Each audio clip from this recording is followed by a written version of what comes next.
Daniel, please, briefly, kwento mo. Ako po dito si Dimas po, kapatid po dito ni Beth, si Pokwang.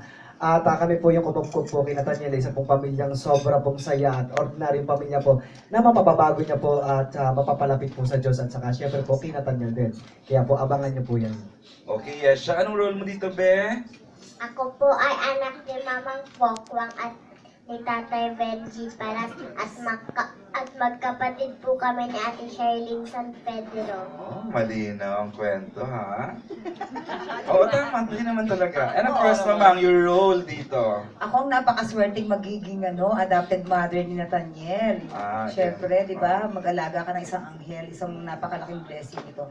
Si Beth ay isang nanay na kahit na lugaw lang ang ihain sa lamesa sa pamilya, parang nagiging masarap. Kasi nga, ganun yung family namin, napaka-jolly, masaya lang kami. Kahit anong pagdaanan namin sa buhay, wala yan. Dinidedma namin, masaya lang kami lang. Mamang, nasubukan Birthday niya daw nung last week. Alam mo na. Hindi, Mamang, nasubukan mo na ba sa edad mo ngayon? Yung Ay, parang ulitin naman ko lang. kumakain. Ikaw lang mga edad, Para naman. parang nagpila sa Mas malinaw konsedula. lang. Mas malinaw lang. Hindi nga, Mamang, ito yun. Ayos ka. Ayos ka doon. Nasubukan mo na ba, Mamang, na sa edad mo, tumunto na tayo sa edad na ganito, yung maging isang simpleng anghel ka sa buhay ng iyong kapwa? May isang insidente po ba? Kwento ko pa ba? Marami ba mga Meron, pagkakataon pero may sa isa akong buhay mo? pagkakataon. Opo, yung tangi-tangi. Oo, meron ako isang anghel na tinulungan na nagpa-opera ka, brain tumor. Pero wala rin eh. Ayan. And niregaluhan ako ng... Marami yan, pero huwag na natin i-keme. Basta, alam mo kahit sa konting bagay na gagawin mo, na alam mong makakatulong ka sa kapwa mo, para sa akin yun, magiging anghel na yun, na hindi mo alam, na hindi rin nila alam. Nakakita na po ba kayo ng anghel? Ayan, nagsasalita sa harap. Wow! Yung anak ko, anghel ko yun. Yun. Diba? Tsaka si Nathaniel, nakita ko, anghel. Ayun, Dominic. Halatang nabigla na naman kasi magtanong si Dominic. Kamusta naman daw Si Nathaniel, ang love life mo? masaya si Nathaniel kasi masaya si Nathaniel, lagi ko siya ka-FaceTime. Masaya, masaya. Thank you, Mama. Thank you. Poki, Yes!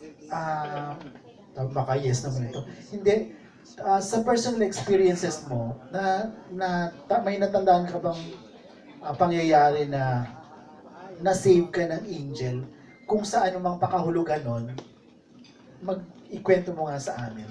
Mas maganda yung tanong na Oo, where you, oo. Nung bata ako, kasi ang hilig-hilig ko maglalalangoy sa mga ilog.